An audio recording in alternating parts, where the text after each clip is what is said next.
चिट्ठी। डाकिये ने दरवाजे पर दस्तक दी तो नन्नो सहुआइन ने दाल की बटली पर यूं कलछी मारी जैसे सारा कसूर बटुली का ही है। हल्दी से रंगे हाथ में कलछी पकड़े वे रसोई से बाहर आईं और गुस्से के मारे जली भुनी दो का एक डग मारती ड्योढ़ी के पास पहुंची। कौन है रे? सहुआइन ने एक हाथ में कलछी पकड़े दूसरे से सांकल उतारकर दरवाजे से झांका तो डाकिये को देखकर धक से पीछे हटी और पल्लू से हल्दी का दाग बचाते एक हाथ का घूंघट खींचकर दरवाजे की आड़ में छिपकली की तरह सिमट गईं। अपने की चिट्ठी कहाँ से आएगी मुंशी जी? पता ठिकाना ठीक से उचार लो, भूल चूक हो गई होगी। वे धीरे से फुसफुसाईं। पहले तो केवल उनकी कनगुरिया दिख रही थी जो आशंका और घबराहट के कारण छिपकली की पूंछ की तरह ऐंठ रही थी। नहीं जी, कलकत्ते से किसी राम सुबक साहू ने भेजी है, पता ठिकाना में कोई गलती नहीं। रामसू? अधकही बात को एक घूंट में पीकर सहुआइन यूं देखने लगीं जैसे पानी का धक्का लग गया हो। किनगुरिया का सिरा पल्ले में निशेष्ट कील की तरह अड़ गया था। अपने ही हैं मुंशी जी। मुंशी जी ने चिट्ठी आगे बढ़ाई। कनगुरिया फिर हिली। पतंगे की तरह फड़फड़ाती चिट्ठी के पंजे में दबोचकर नन्नो सहुआइन पीछे हटी और दरवाजे को झटके से भेड़ लिया। आंगन के कोने में पानी रखने के चबूतरे के पास खड़ी होकर उन्होंने चिट्ठी को पढ़ा। राम सुबह आ रहा है, लिखा था चिट्ठी में। केवल 3 सत्र की इबारत थी पूरी, पर नन्नों के लिए उसके एक एक अक्षर को उचारने में पहाड़ सा समय लग गया। जैसे चबूतरे के पास कलसी के नीचे पानी गिरने से जमीन नम हो गई थी। जौ के बीज गिरे थे, जाने कब। इकट्ठे एक में सटे हुए उजले हरे अहुए फूटे थे। नन्नो सहुआइन एक टक उन्हें देखती रहीं बड़ी देर तक। 5 साल का समय बहुत कम तो नहीं होता, लंबे लंबे 5 साल। पूरे 5 साल के बाद आज राम सुबह को भौजी की याद आई है। 5 साल में उसने एक बार भी कुशल मंगल का हाल नहीं दिया। एक बार भी नहीं पूछा कि भौजी जीती हैं या मर गईं। जब अपना ही नहीं रहा हालचाल लेने वाला तो दूसरा कौन पूछता है किसे। नन्नो सहुआइन ने चारपाई के पास से माची खींची और उस पर बैठ गईं। हल्दी सनी उंगलियों के निशान कार्ड पर उभर आए थे, जैसे वह किसी से शादी ब्याह का न्योता था। शादी ब्याह का ख्याल आते ही नन्नो सहुआइन के आंखों के चलवे मछली सी चलक उठी। जाने कितनी बार सोचा था उन्होंने अपनी शादी के बारे में। कई बार सोचा इस दुखदाई बात को फिर कभी न सोचूंगी जो भाग में न था, पर पछतावा क्या। लेकिन वह औरत क्या जो अपनी शादी पर ना सोचे, और ऐसी औरत जिसकी शादी उसकी जिंदगी का दस्तावेज बनकर आई हो। जिंदगी सिर्फ उसकी गिरोह ही नहीं बनी, उसने तो नन्नों के समूचे जीवन को रेत भरी परती की तरह वीरान कर दिया। गांव की सभी औरतों की तरह नन्नों का भी ब्याह हुआ। उसकी भी शादी में वही हुआ जो सभी शादियों में होता है। बाजा गाजा, हल्दी सिंदूर, मौज उत्सव, हंसी रुला, सब कुछ वही। एक बात में ज़रूर अंतर था कि नन्नों की शादी उसके मायके में नहीं ससुराल में हुई। इस तरह की शादियां भी कोई नई नहीं हैं, जो ज़िंदगी के इस महत्वपूर्ण मौके को भी उत्साह और इच्छा के बावजूद रंगीनियों से बांधने के उपकरण नहीं जुटा पाते। वे बारात चढ़ाकर नहीं, डोला उतार कर शादी करते हैं। इसलिए नन्नों की शादी भी डोला उतार कर ही हुई। तो इसमें भी कोई ख़ास बात तो नहीं हो गई। नन्नों का पति मिश्री लाल एक पैर से लंगड़ा था, पैदाइशी लंगड़ा। उसका दायां पैर जवानी में भी बच्चों की बाह की तरह ही मुलायम और पतला था। डंडा टेक कर फुदकता हुआ चलता। नाक नक्श से कोई बुरा नहीं था। वैसे काला चेहरा उभरी हुई हड्डियों की वजह से बहुत वीरान लगता। घर में किराने की दुकान होती जिसमें खाने पीने के ज़रूरी सामानों के अलावा तंबाकू, बीड़ी, माचिस और ज़रूरत की कुछ सब्जियां भी बिकती। अक्सर सब्जियां बासी पड़ी रहती क्योंकि अनाज से बराबर के भाव खरीदने वाले अच्छे गृहस्थ भी मेहमान के आने पर ही इस तरह का सौदा किया करते। मिश्री लाल की शादी पक्की हुई तो नन्नों का बाप बड़ा खुश था, क्योंकि मिश्री लाल के नाम पर जो लड़का दिखाया गया वह शक्ल में अच्छा और चाल चलन में काफ़ी शौकीन था। लंबे लंबे उल्टे फेरे हुए बाल थे, रंग वैसे सांवला था पर एक चिकनाई थी जो देखने में खूबसूरत लगती थी। इसलिए लड़के वालों ने जब जोर दिया कि हमें बारात चढ़ा के शादी सहती नहीं, डोला उतारेंगे, तो थोड़ी मीन मेघ के बाद नन्नों का बाप भी तैयार हो गया, क्योंकि इसमें उसका भी कम फ़ायदा न था। खर्चे की काफ़ी बचत थी। डोला आया। उसी दिन हल्दी तेल की सारी रस्में बतौर टोटके के पूरी हो गईं और उसी रात को गाजे बाजे के बीच नन्नों की शादी मिश्री लाल से हो गई। बाजों की आवाज़ें हमेशा जैसी ही खुशी से भरी थीं। मंडप की मंडियों और चंदावे में हवा की खुशबरी हरकतें भी पूर्ववत थीं। भाटिनों ने मंगल के गीत गाए। राम और सीता के ब्याह की वही पवित्रता गूंज रही थी, पर नन्नों अपने हाथ भर के घूंघट के नीचे आंसुओं को सुखाने की कितनी कोशिश कर रही थी, इसे किसी ने न देखा। एक भारी बदसूरत पत्थर को गले में बांधे वह वेदना और पीड़ा के अछोर समुद्र में उतार दी गई, जहां से उसकी सिसकियों की आवाज़ भी शायद ही सुनाई पड़ती। कहो भौजी, बाबा ने देखा तो मुझको, पर शादी हुई मिश्री भैया की। राम सुबह ने दूसरे दिन काने पर बैठी नन्नों से मुस्कुराते हुए कहा, अपना अपना भाग है, ऐसी चांद सी बहू पाने की किस्मत मेरी कहाँ। भौजी मजाक के लिए बनी है, पर ऐसे मजाक का भी क्या जवाब। नन्नों की आंखों से झरझर आंसू गिरने लगे, जिन्हें वह पूरे 24 घंटे से लगातार रोके हुए थीं। राम सुबह बिल्कुल घबरा गया। उसने दुखी करने के लिए ही चोट की थी, पर घायल सदा पंख समेटे शिकारी के चरणों में ही तो नहीं गिरता, कभी कभी खून की बूंदें भी गिरती हैं और पंछी तीर को सीने में समाये ही उड़ता जाता है। ठीक कहा लाला तुमने, अपना अपना भाग ही तो है, नन्हों ने कहा और चुपचाप पलकों से आंसुओं की चट्टानों को ठेलती रही। राम सुबह मिश्री लाल का ममेरा भाई था। अक्सर ये वहीं रहता था। एक तो इसलिए कि उसे अपना घर पसंद न था, बाप सख्ती से काम करता और आना कानी की तो बूढ़े बाप के साथ दूसरे भाइयों का मिला जुला क्रोध उसके लिए बहुत भारी पड़ता।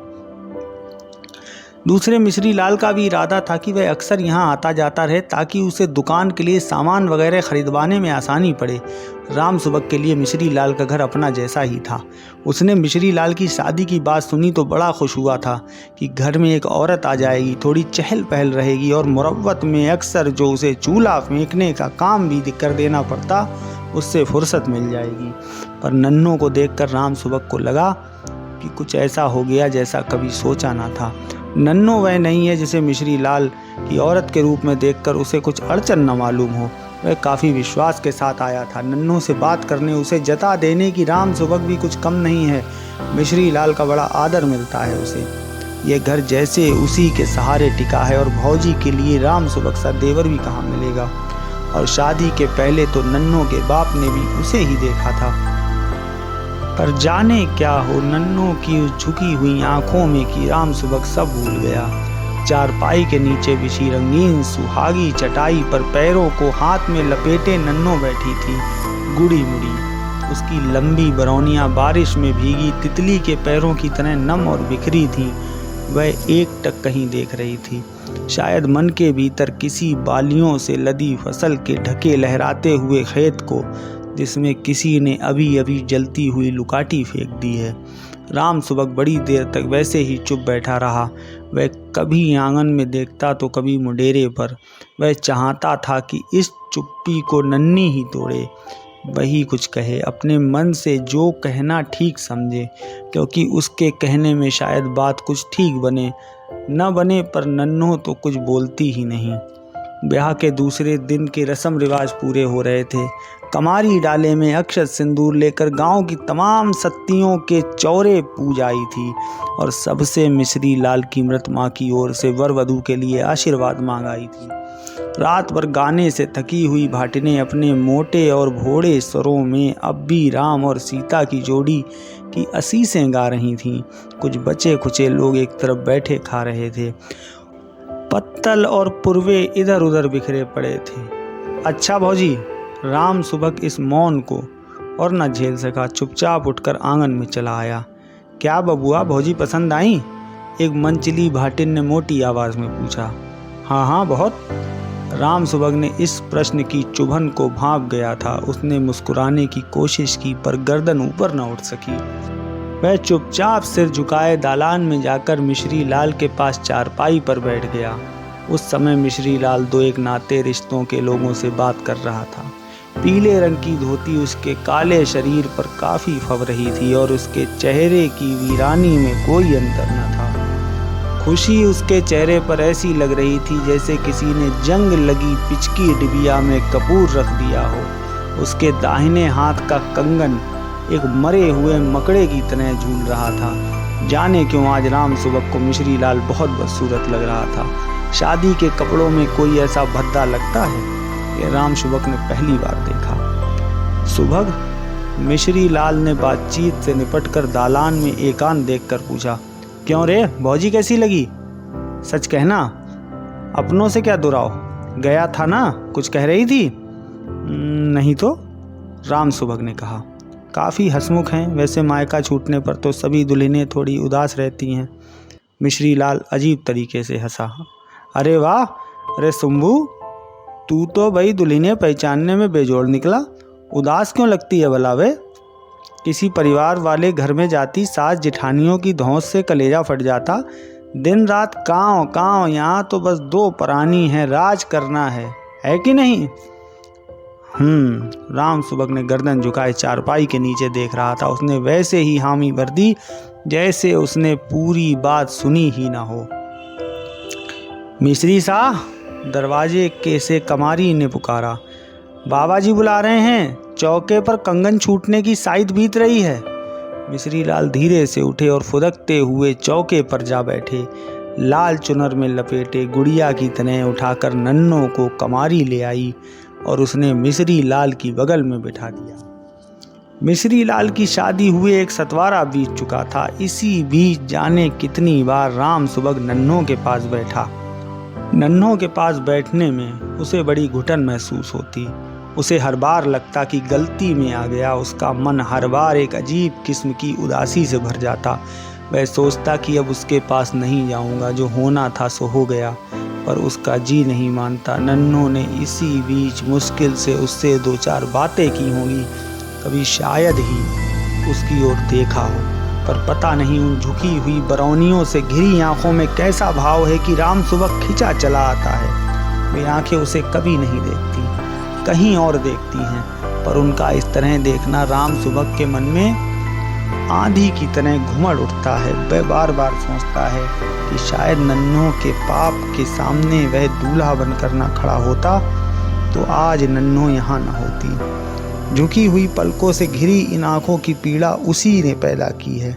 वही दोषी है, वही अपराधी है। राम सुबह इसलिए नन्नों के पास जाने को विकल हो उठता, पर पास पहुंचने पर यह विकलता कम नहीं होती। उसकी माँ ने बहू को मुंह दिखाई देने के लिए 2 रुपए न्योता के साथ भेजे थे, पर नन्हों को देखकर उसकी हिम्मत ना होती कि वे रुपए माँ की ओर से उसे दे दे।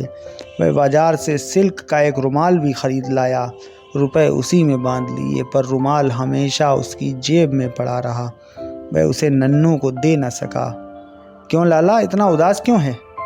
एक दिन पूछा था नन्हों ने। यहाँ मन नहीं लगता? भाई भौजाइयों की याद आती होगी? नहीं तो उदास कहाँ हूँ, तुम जो हो, राम सुबह ने मुस्कुराते हुए कहा। मैं? हाँ, मैं तो हूँ ही, पर लाला मैं तो दुख की साझेदार हूँ। सुख कहाँ है अपने पास जो दूसरों को दूँ? उदासी में पली, उदासी में ही बड़ी। जन्मी तो माँ मर गई, बड़ी हुई तो बाप का बोझ बनी। मैं भला दूसरे की उदासी क्या दूर कर सकूँगी? देखो भौजी, राम सबक ने पूरी साझेदारी से कहा, जो होना था वो हो गया। दिन रात घुलते रहने से क्या फ़ायदा? कुछ खुश रहा करो, थोड़ा हंसा करो। नन्नो मुस्कुराने लगी। अच्छा लाला, तुम कहते हो तो खुश रहा करूँगी, हंसूँगी, पर बुरा ना मानना, बेवान के काम में थोड़ी देर लगती ही है। उस दिन राम सुबह बड़ा प्रसन्न था। सिर का भारी बोझ हट गया, जैसे किसी ने कलकते हुए कांटे को खींच कर निकाल दिया। नन्नों का मुस्कुराना भी गजब है। वह सोच रहा था, उदासी रहेगी तब भी, मुस्कुराएगी तब भी, हर हालत में। जाने क्या है उसके चेहरे में जो राम सुबह का मन उचाट देता है। गांव में घूमता रहे, बाजार में सौदा लाता रहे, लोगों के बीच में बैठकर गप्पे हाँकता रहे, नन्नों के चेहरे की सुध आते ही एक रस सूत झटके से टूट जाता। सोई सतह में लहरें वृत्ताकार घूमने लगती। सन्नाटे में जैसे मंदिर के घंटे की अनुगूंज झंझना उठती। चैती हवा में गर्मी बढ़ गई थी। उसमें केवल नीम की सुवासित मंजरियों की गंध ही नहीं, एक नई हरकत भी आ गई। उसकी लपेट में सूखी पत्तियां, सूखे फूल, पक्की फसलों की टूटी बालियां तक उड़कर आंगन में बिखर जाती। दोपहर में खाना खाकर मिश्री लाल दालान में सो जाता और राम सुबह बाजार गया होता या कहीं घूमने।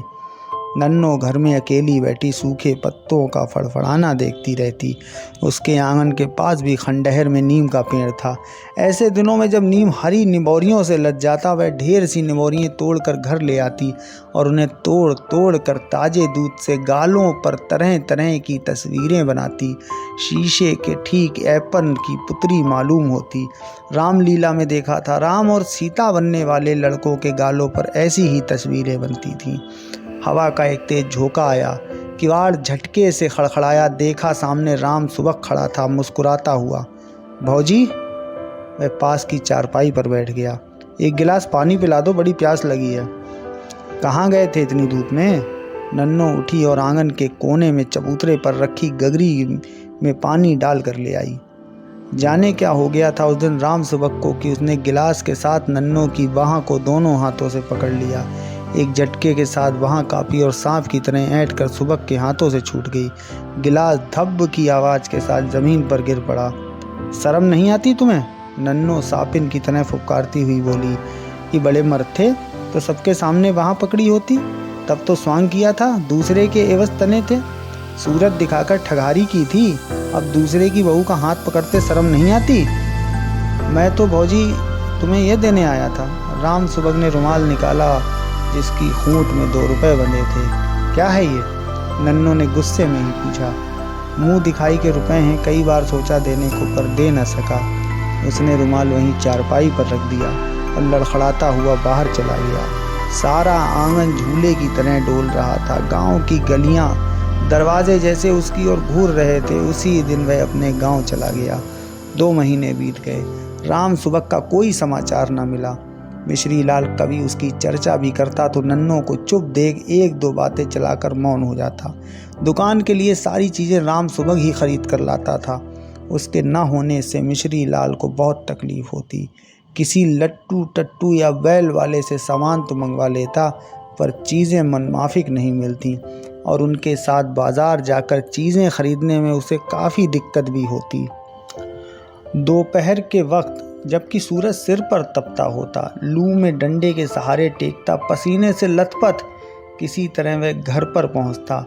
इस तरह की आवाजाही में एक दिन उसे लू लग गई और वह बिस्तर पर गिर पड़ा। नन्नो ने आम के पत्ते पिलाए, हाथों और पैरों में भुने आम की लुगदी भी लगाई, पर ताप कम ना हुआ। पीड़ा के बारे में वह छटपटाता रहा। नन्नो घर से ना निकलती थी, किसी से मदद मांगना भी मुश्किल था। उसने कमारी को बुलाकर राम सुबह के गांव भेजा। कहलाया, कुछ सोचने विचारने की ज़रूरत नहीं है, खबर मिलते ही जल्दी से जल्दी चले आवें। 3-4 घड़ी रात गए। राम सुबह मिश्री लाल के दरवाजे पर पहुंचा तो वहां काफ़ी भीड़ थी। भीतर औरतों के रोने की चीत्कार गूंज रही थी। बाहर मिश्री लाल का शव रखा था। नन्नो विधवा हो चुकी थी। राम सुबह मिश्री लाल के क्रियाक्रम में लगा रहा। नन्नो से कुछ कहने की उसे फुर्सत ही ना मिली। कभी सामने नन्नो दिख भी गई तो उसने इतना साहस न कर पाया कि उसे सांत्वना के 2 शब्द ही कह सके। कांच की चूड़ियाँ भी किस्मत का अजीब खेल खेला करती हैं। नन्नो जब इन्हें पहनना नहीं चाहती थी तब तो ये ज़बरदस्ती उसके हाथों में पहनाई गई, और अब जब वह इन्हें उतारना नहीं चाहती तो लोगों ने ज़बरदस्ती हाथों से उतरवा दिया। कार परोजन के घर में इतनी फुर्सत ही कहाँ थी कि नन्नो बैठ जाती, परंतु कभी कभी दोपहर में 2-1 घड़ी की फुर्सत मिलती तो वह अपनी उसी सुहागी चटाई पर बैठी हुई चुपचाप आंगन में देखा करती। राम सुबह उसके इस देखने के ढंग से इतना परेशान हो जाता कि काम काज के बीच में ही नन्हों की वे तीरती आंखें उसके हृदय को भेदने लगती। आंगन में इधर उधर आने जाने में वह घबराता, कहीं नन्हों पर नज़र न पड़ जाए, इसलिए गांव के दूसरे लोगों को काम सौंपकर वह बाहर के कामों में सुबह से शाम तक जुटा रहता। क्रियाक्रम बीत जाने पर वह घर में ही कम ही बैठ पाता। अक्सर सौदा सामान खरीदने बाजार निकल जाता था। खाली रहा तो गांव में किसी के दरवाजे पर बैठा दिन गुजार देता।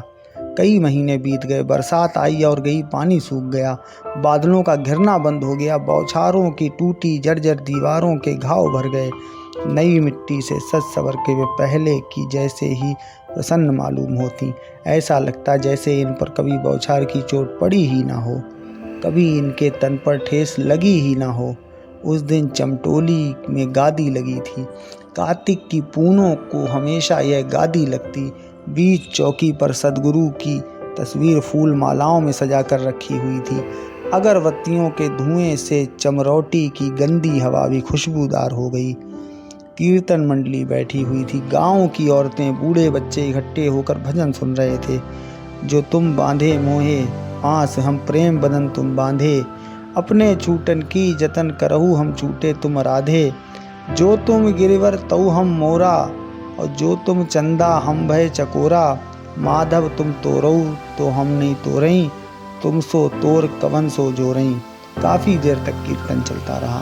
नन्नो लौटी तो उसके मन में रैदास के गीत की पंक्तियां बार बार गूंजती रहीं। जो तुम तोरऊ तो हम नहीं तोरई, वह धीरे धीरे गुनगुना रही थी। दालान का दरवाज़ा राम सुबह ने बंद कर रखा था। सांकल खटखटाई तो उसने आकर दरवाज़ा खोला।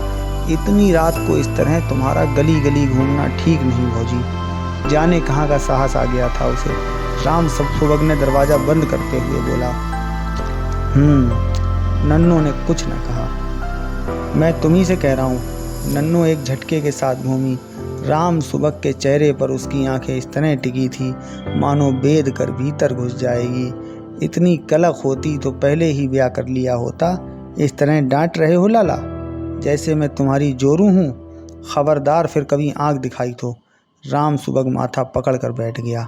गुस्से और ग्लानि के मारे उसका सारा बदन जल रहा था, पर मुंह से एक शब्द भी ना निकला। उसने चादर खींचकर मुंह ढक लिया और भीतर ही भीतर उफनता उबलता रहा। और तब से 5 बरस बीत गए। आज पहली बार राम सुबह की चिट्ठी आई है कि वह कलकत्ते से गांव आ रहा है। ये 5 बरस जाने नन्हों ने कैसे बिताए। राम सुबह उसी रात को लापता हो गया। रोते रोते नन्हों की आंखें सूज गईं। मेरा कोई न होगा, मैं अकेली रहने के लिए ही जन्मी हूँ। वह अपने को धिक्कारती, कलपती, कभी मन पूछता पर इसमें मेरी क्या गलती थी। मैं तो गादी देखने भर चली गई थी। कौन नहीं गई थी वहाँ? मैंने क्या कर दिया था ऐसा? हाँ, गलती ज़रूर थी। मैं विधवा हूँ। उत्सव तमाशा मेरे लिए नहीं है। बबुआ नहीं है क्या? दूसरे दिन शाम को कमारी ने पूछा था। देखो दुल्हन, मेरी बात मानो, सुबह से ब्याह कर लो। तुम्हारी जात में ये मना भी नहीं है। कब तक ऐसे रहोगी? चुप रह, नन्हों ने उसे बरस दिया था। दूसरे ही क्षण वह शर्म से गड़ गई थी। जाने क्यों लोग मन में छुपे राज को भांप लेते हैं। जिसे जितना छिपाओ उसे इतना ही जल्दी लोग खींच कर सामने कर देते हैं। चुप तो रहूंगी दुल्हन, पर पछताओगी। ऐसा दूल्हा हाथ ना आएगा। वह जिंदगी भर तुम्हारे लिए कुंवारा नहीं बैठा रहेगा। ऐसा मौका हमेशा नहीं आता। तुम्हारे बाबूजी ने तो उसी को देखा था। मिश्री लाल से तो ब्याह धोखे से हुआ। मैं कहती हूँ चुप कर। नन्हों ने आंखें डबडबा आईं। मेरी जिंदगानी में धोखा ही लिखा है तो उसे कौन मेट सकता है। कमारी सक पकाकर चुप हो गई। आंसुओं की धार संभालना उसके बस से बाहर था। वह चुपचाप दरवाज़ा भेड़ कर चली गई। नन्नो चाची, नन्नो चाची, दुकान से कोई लड़का चीख रहा था। नन्नो माची पर से उठी और दुकान की ओर लपक कर चली। क्या है रे, क्यों चीख रहा है ऐसे? यह देखो, किसने बेर लेकर भाग रहा है? जन्नू ने हकलाते हुए कहा। वह ललचाई आंखों से लाल लाल बेरों से भरी टोकरी को देख रहा था। अच्छा, भाग रहा है तो भागने दे। तू भी ले और भाग यहाँ से। हल्ला मत मचाओ यहाँ। लड़के जेबों में बेर भर खिलखिलाते हुए बाहर चले गए। नन्हों ने दरवाज़ा बंद कर लिया और रसोई में चली गई। कलकत्ते की गाड़ी शाम 7 बजे के करीब आती थी। नन्हों आंगन में चारपाई डाले लेटी थी।